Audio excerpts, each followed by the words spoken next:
Welcome to KUZA MZIKI, where we say you gotta be better and be smarter. Yeah, new episode. We're gonna continue our conversation about the music business. We say we are seeking to have an impact not only in Kenya, where we're based, but in Africa, in Europe, in Asia, in Australia, the US, and literally all over the world. My name is Jacktone, Otieno, media and events expert, and as usual with my guy here. How are you doing? Mr. Mike Mutenyo. Yes, sir. Yeah, the brand guru himself. That's right. Good to see you. Always in suits. Yeah. Pamba nyepesi. Where did I go wrong? No, this is your branding, and you need to thrive in it. Thrive in it. Accept it and thrive in it. You said it. As in, you dress in what makes you comfortable. Good. So for me, it makes me comfortable. This awesome. way. And this makes me comfortable. That's and right. If the brand guru certifies it, it is. It is. Yeah. It is, man. Yeah. So, Mike, so last week the last episode we talked about streaming platforms. Mm-hmm. You know, and you really enlightened me. Mm-hmm. DSPs. DSPs. Yes. You know, I had my own definition of DSP.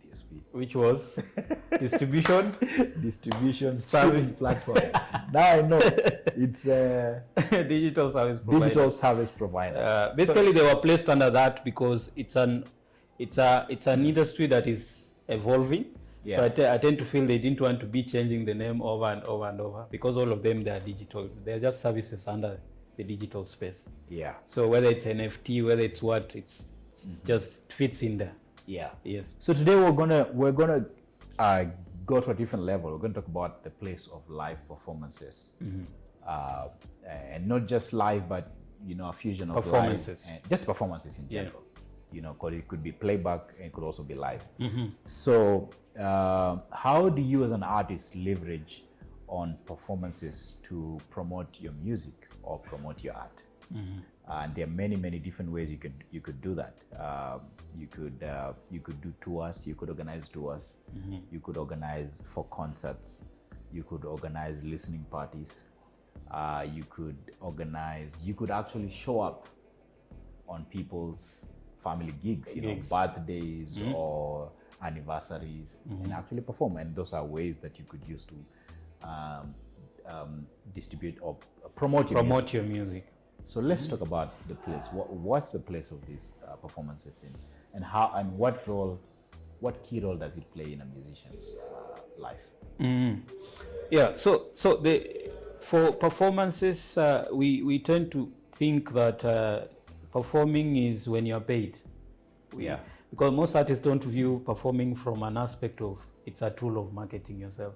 They always view it from, for me to leave this house and go perform, it has to be a gig I've been called to be paid. But before they start calling you, whether it's a corporate or an individual, people will need to know how you perform. People will need to know, are you a good performer? People will need to know your music when it is performed, not when it is listened. Yeah. So as an artist, when you're doing the rollout in that you've done the music distribution itself, you've done media tour in that you've gone to TV, radio stations to promote yourself. You've done ads, whether it's Google ads to promote your music. You can incorporate it as in after you've released a body of work, you can decide that I want to do performances. And by that, it doesn't need to be live, because most of the time when you hear performances, it's usually geared towards it's a live gig. Live, we mean you performing with a band. Yeah. You know that comes at a cost, because you have to put together all the instrumentalists. You have to have a music director. And you have to rehearse. You have to do rehearsals like a month to get it right. Yes. But we have two other ways you can do performances that make it easier. We have the playback and we have the half-life. Basically, playback is you singing along to your recorded song. Yeah. Half-life is you getting stems. Stems is aspects of your song, of your recorded song. It can be an instrumental, it can be vocals, or it can be both. Yep. Whereby now the vocals on it, they'll guide, and also the BGVs that were included on the song remain, so that if you're adding your main voice, it doesn't sound very different from the original song. So those are the three main ways you can do performances and promote yourself. Now, as you've attended a lot of gigs, as a fan and also as a provider or part of the organizer. So you've seen a lot of artists taking advantage of performing their new song to an audience for people to know they exist, or performing a song that once did well, but people have never known that it is a nice song till the day they perform it. It's when you know, I'm going to listen to this song again. This is a very nice song. So it is a very key role. It plays a key role in marketing yourself, marketing your music. Opportunities come differently. You can be called once you have a popular song, but it's not every time that you'll have a popular song. So you have to create those moments yourself. And that's how now having a team plays a huge role, in the sense that now after you've released a music project, you've marketed it, you'll need now to have the second gear of now pushing this song. So it's you identifying gigs that you can plug yourself in, for you to be introduced, for you to perform. It's you to reach out to people who have gigs that they didn't have a budget for you, but they can give you a slot for you to come in. And it's usually a delicate balance, because if you have people who have a proper understanding of the music industry, they will know which events you can perform for free, but the value you'll get from it will give you 3 other gigs. So it's not all the time that you have to be called and be paid for. So I would like to speak to especially someone who's getting into the music space, and so because they all have very different audience groups. I'll speak to a gospel artist, for instance. If you're an upcoming gospel musician, start with your own church. Organize a little concert. You'll get free sound. You just talk to your pastor or the leadership. Say, hey, I would like to, on a Sunday afternoon, organize a gig. Free sound, free venue. Free sound, free venue is key. It's usually important. And the audience too. If it's announced in the morning, this is our. That in the afternoon we have this. In the afternoon we have our own. I bet some people who come, and of course invite your family, invite friends. Start there. And then also within your locality or region or the town or city you're in, you could do like church tours, and talk to other places and say, hey, this is who I am, introduce yourself. And look, I'm sure there are people who will definitely open doors for you. That's right. And you're able to do something. Same thing, it could actually be the same Sunday afternoon. And then now you can move to like an independent day, like a Saturday or something. Apart from that, you can do gigs at restaurants. You can approach a restaurant. Of course, that means you need to get extra sound or something, and say, hey, I would like to perform on a Friday evening. I'd like to do something. And just to add on that, nowadays even you don't need that to hire huge sound for that. Especially, for example, if you have the half-life set, you will need let's say 2 speakers, or they will need. Since most of these restaurants, they have speakers already, they have sound already. It's you coming with your laptop and plugging in, and someone else who can just cue you. There you go. And you sing. Or if you know how to play an instrument, you won't need even speakers. You do a live set. And it's common. It's something I've seen in a lot of restaurants around urban centers. Mostly it's huge restaurants. They have specific days where they do live music. And most of the artists who perform there. An example is we have an artist called Kidum. Kidum, his rise is mostly through doing live restaurants. At restaurants? Yes. Literally every Friday you'll find Kidum is somewhere. Is at Garden City, or somewhere. At Bamba Village, or is that whatever. Yes. And people there, they're eating someone who doesn't listen to your type of music, but that day they'll know that you exist. And number 2, when you do those live, you're practicing as you're working. Yes. Technically, you're growing your working out your vocals as you're working. Skills.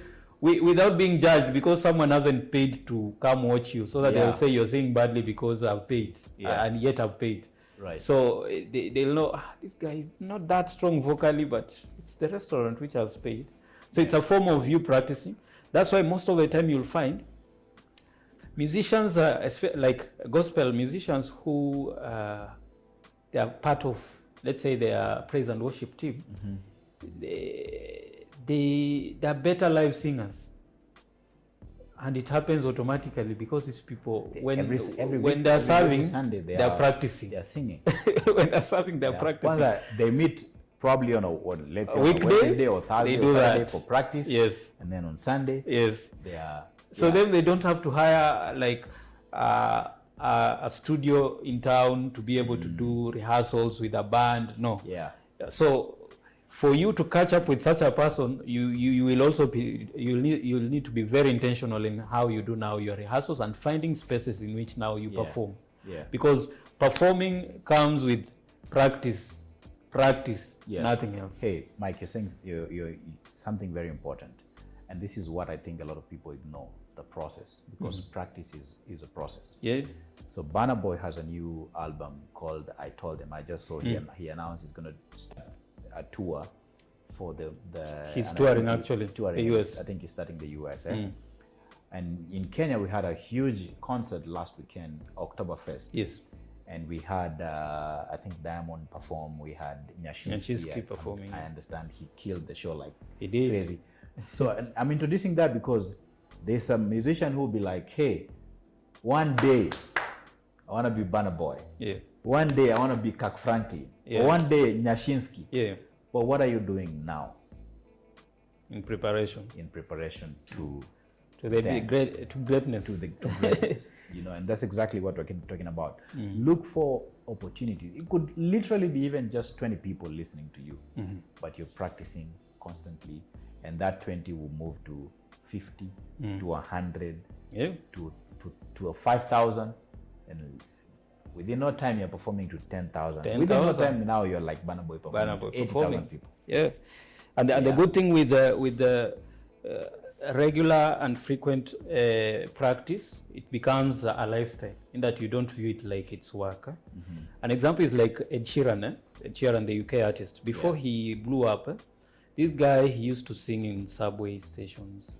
That's what he used his guitar, because all over the internet we have a lot of that content. Yeah. And him, by the time he blew up, now he's a mega star and he does tours. He doesn't struggle performing. Yeah. To him, it's not a face he has to put on.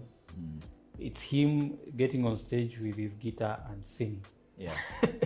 It's part of his lifestyle. So he enjoys doing that. It's not work.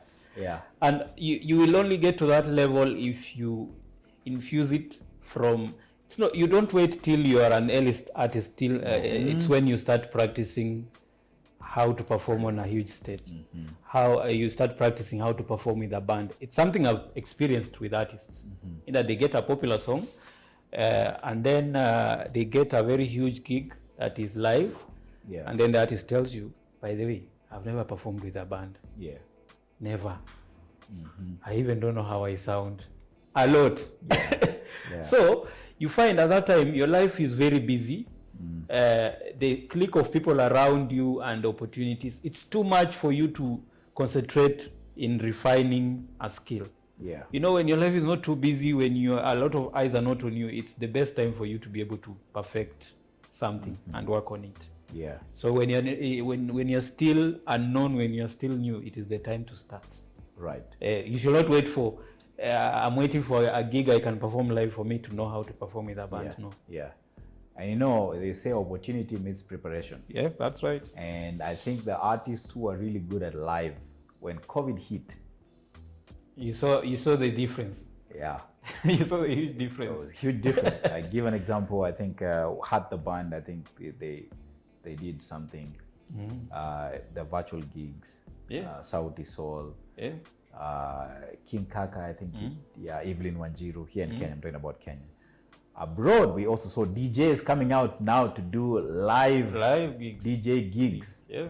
Literally every day, man. And there was always a DJ on Facebook. Yeah. And those ones who know how to engage an audience, and all that comes through practice. All that comes through practice. Yeah. Yeah. So some of them, even new concepts of shows came about in that period. Yeah. And only people who knew what performance is survived. If you are waiting for playback, you won't go live and do playback. A fan can do that for you. Right. I'm not demonizing playback. It plays a role in specific things. Yeah. But for you to have an all-round artist, it's for you to be prepared to do a lot of different types of sets and types of performances. It even makes your red card very flexible, and for you to be able to fit in a lot of types of events. Yeah. Yeah. Good stuff, man. Let's talk about merchandising and revenue, and revenue streams. So the kind of things that an artist, because both locally and internationally, people can come up with like a clothing line. Yes. You can do T-shirts, you can do key holders, you can do watches. You can do hoodies, perfumes. You can do perfumes, and that's a whole different thing, because that's literally coming up with your own product. And there are musicians who have ended up making crazy money. I think people like Rihanna.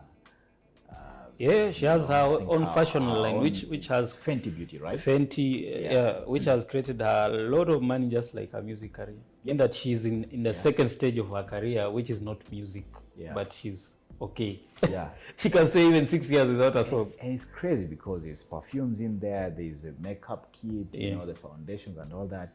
It's just amazing. And all that came from music. Yeah. So let's talk about that. Where is the place of merchandising as a way to promote and also generate revenue in the music in the music space? Yeah. So for merchandising, it's up there, just like music. As in, it's not an afterthought, something that you think after you've conquered everything, then you decide, let me now start having my own merchandise. So as I usually tell artists, music is a tool to give you a voice. The songs you sing, the songs you promote, the hit songs that you have, it's a tool. So whatever you do with that voice is now what will change your life. It's what will give you meaning. It's what will give you purpose as a creator now. So when you have a popular song, when you have huge gigs that people come to those gigs, over time they start connecting with you more than the music. They start connecting with you as an individual, your personality, your vibe. How do you make them feel? So for properly managed artists, they take advantage of that in the sense that now they create products that they can sell to this audience, because now, since they are into you, they'll buy anything that you sell to them, because they'll want to have something that reminds them of you. And that's how the merchandise bit comes in. Number two, merchandise now for you as an artist, what it helps you, it's a free billboard, an unpaid billboard. Because when someone has something that is associated with you and you're walking around town, you'll not be charged by the city council that this is a billboard, you need to pay for it. No, it's free. So it's something that you need to take advantage of. And number three is using merchandise, you can pass any message that you want to pass without shoving it through people's throats. Where it's you to get creative on what type of messaging you want to be for your merchandise. So I know a lot of brands that have hand in hand, when they launch their career, they launch their merchandise. So they've grown together. But we have others who've launched those merchandise after they've built a sizable brand. It's two-way. You can now do it yourself, in the sense that you will find people, the person will supply you with the T-shirts, the person will be printing, you'll have a team, or you yourself, you will have a page, a new page, or you'll be doing it, marketing yourself through wearing yourself, or gifting, doing giveaways and all that. The other option is for you to link it, even before partnerships, is for you to link it with specific projects that you are doing. For example, if it's a tour you're doing, because it's something that is very common in Europe and the US, you might find someone here with a T-shirt that has been sold as Mutumba, but it's showing Unashamed tour, Linkin Park 1997, and then the list of cities. Yeah. So it was sold here as Mutumba for 200 shillings, but that was That was a merchandise that was for that specific tour that they were doing. Yeah. You see, so it can be done in that aspect, and they get a lot of sales because you can link it with. For you, when you buy this ticket for 2,500 shillings, you'll get our t-shirts, a t-shirt which it will be a ticket in that you have to have it on for you, so you won't need any other thing.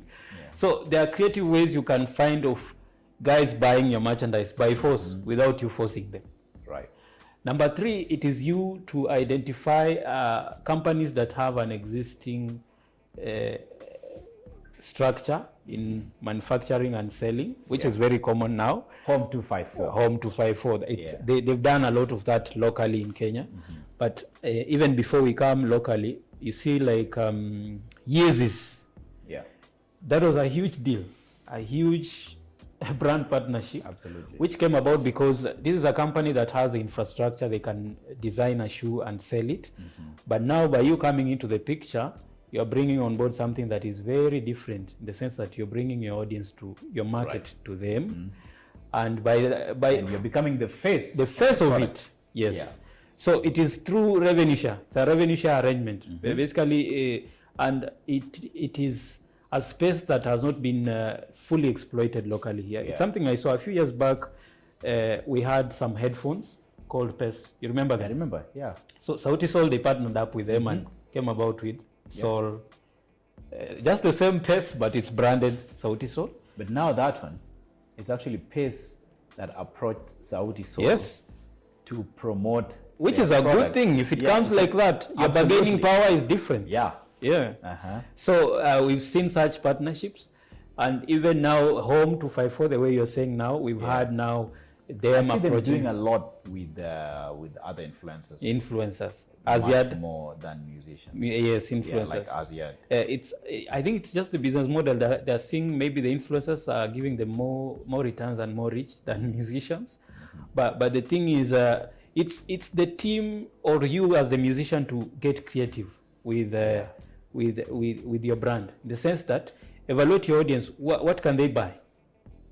What can my audience buy? And then identify that product, which company makes it, and approach them. In the sense that you create the product together, it's packaged together, it's marketed together. Yeah, I think it's a space that still has a huge potential. Absolutely. Especially for artists who are A-lists, who have huge numbers. Yeah. Who are stressed online every day. I have 1 million followers, but they are not helping me in any way. Yeah. That is the thing that you need to get creative with. I agree. I agree, man. That's because you see now that's the business side of business of music. Music, yes. And I want to give a practical example. Dr. Dre. Yeah. Beats by Dre. Dr. Dre had Beats by Dre. Made him a billionaire, dollar billionaire. Made him a dollar billionaire. Just like that. To make it worse, Apple Music. Apple bought Beats by Dre. He did, and his life just changed on a larger scale. It's amazing. Yes. You know that you just came up with a simple idea, but of an existing product. Not that you brought something new. Right. Just headphones, and someone comes up with an idea that I think if we brand this very well and market them very well, and since you are related with audio, fine sound, this thing can go. Yeah. And with proper marketing, that's it. Yeah. So merchandising is huge, but I tend to feel in Africa we've not taken advantage of it. Most of our industry, the way it's structured, we've concentrated on releasing music, marketing music, performing, till our mind is just wrapped around those two things. Till when the market is saturated in that I'm not getting gigs, you feel like your music career is not working. Yet we have more than 10 revenue streams that you can tap into, in that you can just evaluate this one, so and so. And it's simple. You don't have even to get a mic to give you that direction. It is you to evaluate artists step by step. Just go write down the list of all, let's say 100 top artists in the world, and research step by step their revenue streams. Just evaluate. Go through their career from the time that they broke out into the market up to now. What are the things they've done? Oh, you'll notice, this guy, he was the face of techno. So this guy promoted some shoes. This guy promoted some vests. This guy, you'll get ideas from there. And now you localize it now to the market now locally. You'll be able to identify products that can be sold to people, and you, since you have the numbers and the influence, it is very easy for you to have that conversation with the marketing team of any company. Yes, because at the end of the day, them are stressed about numbers and conversion and sales.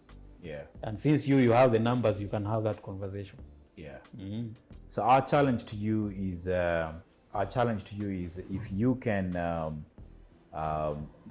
think through about the numbers, you know, from whatever numbers you have. You could just be having 50, and you could grow them to 100, to 1,000, to 5,000, and think through of what ideas can you come up with to generate revenue.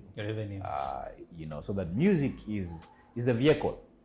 You know, that puts you, is a tool that puts you to the map and on that platform like this. And then what you do with that is up to you.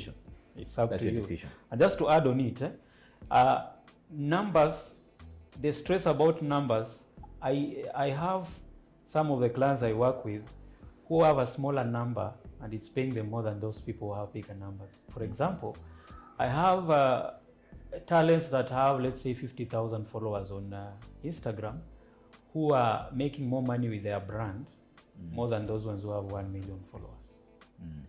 The thing is being able to actively engage that audience, whether it's 20,000 people, so that out of 20,000, if 2,000 people can buy a product that you're selling, any company can work with you, or you yourself, you can sell anything. So it's all about, as much as we have pressure of getting huge numbers so that we can pitch ourselves to companies, it is more than that. Out of those numbers, conversion.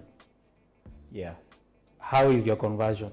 So you need to find ways of how you engage with the audience to a sense that out of the 20,000 people, you have people who can convert in terms of sales. It will make your life very easy. For example, you can have 20,000 followers and you have a t-shirt that you're selling, and you get, let's say, 1,000 people who buy that t-shirt. That's 1 million. Untaxed. And you're not sharing with anyone. The bottom line is, if you have the 20,000, how many of those people can buy something? So now that is work on. That is up to you now to find creative ways of how to make those people so for them to be able to buy into your brand to a level they can buy anything that you sell to them. I think in Kenya the KRA should not hear you say untaxed. Untaxed. And the US too, IRA should not hear you will deal with cash. I have a shop, you come with cash, no M-Pesa. But the key thing here, Mike, that Mike is saying is the issue is not even the numbers, really. The numbers are good, but what value are you bringing to the table? And usually investors, usually corporate people, when you go to them and pitch your idea, they want to see, okay, you have the numbers. It's conversion. So what's the value? And nowadays they have tools that can evaluate that. As in, it's not 2003 that you say I have 100,000 and they believe all that. You see, they have tools that they can use to evaluate and see how people engage with your page and all that. Good stuff, man. That's why you better tune in to listen and watch KUZA MZIKI every week. Because it's all about being smarter and being better. I think that's a good place to close the conversation for today. Yes, sir. And then we'll continue next week. As usual, we work with an incredible team. Big shout out to Raphael and Frank, who are behind all the production and the editing of our episodes. The company is called Bamba Studios. If you're looking for a place where you have a gig, corporate or social, you want it live streamed, very high quality work, Bamba Studios will do that for you. You're shooting a documentary, events coverage, that's the platform. And if you're looking for branding work, communication strategy work, and digital marketing and publicity, very high quality, and publicity, Chessy Communications, and you can visit our website chessycommunications.com. Engage with us on our social media platforms, and we're there to work with you. Awesome. Good stuff. And I want to say a big thank you to Rim Studios that hosts us every week. Yeah. This beautiful, you can see the background, the nice couch, beautiful ambience. Yeah. So if you're looking for a place to do a photo shoot, family shoot, corporate shoot, or portraits, Rim Studios is the studio to work with. And if you want to record a podcast as well, Rim Studios will be a place where you can visit.